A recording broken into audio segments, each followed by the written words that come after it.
حضرت موسی زمانی که پیغمبر بود فرعون پادشاه بود. فرعون دعوای خدایی داشت. الله به این بنده ناسپاس خیلی مهلت دراز داد تا زمانی که انا ربکم الاعلا گفت، من خدای بزرگ هستم گفت. تا همین زمان الله این ناکسه مهلت داد، شاید که روز از روزا به سوی الله بازگردد، لیکن نگشت. وقتی این سخن گفت الله در خشم شد، در غضب شد.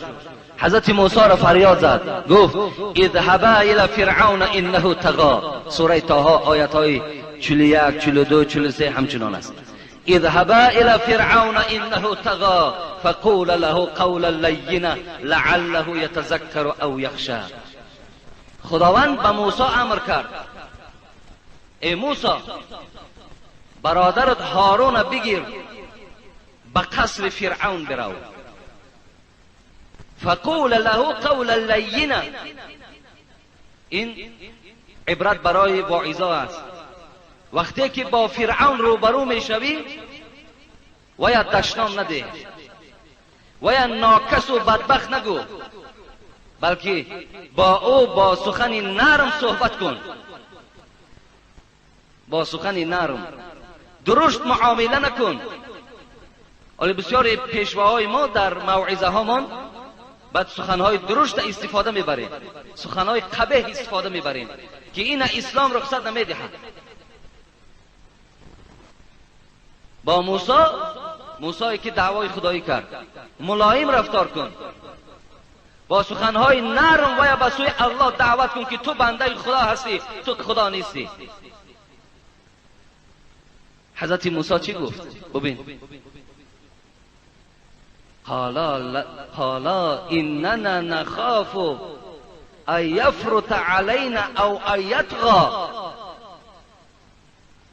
حضرت موسی چی میگوید؟ پروردگارا پیش فرعون رو گفت بله پیش فرعون برو. گفت پروردگارا من میترسم اینکه مبادای فرعون بالای من قهر و غضب نکند. تیکش میکرد. لیکن الله چی گفت؟ قال لا تخافا اننی معکما اسمع و ارى. موسی گفت رو گفت و پیش این جاهل آزاد گفت، پاسباناشا نپرس، راست به داخل قصرش درا گفت، ناترسیده گفت اننی اسمع و ارى، من که پروردگار تو هستم رفتن تو را به قصر میبینم و صحبت تو را گوش میکنم، من همراه تو هستم، نترس. ببین موسی وقتی این مژده را، این بشارت که از خدا گرفت، دیگر برای موسی اون پاسبان ها و اون راهزن هایی که اطراف فرعون گرفته بودند هیچ تکانی نداد. ببین وقتی که موسی نزد فرعون در آمد، بشارت پروردگار الله در نظارت این مجلس قرار دادگی است، الله نگاه دارد. فرعون چی میگوید؟ فرعون رد کرد، فرعون قبول نکرد.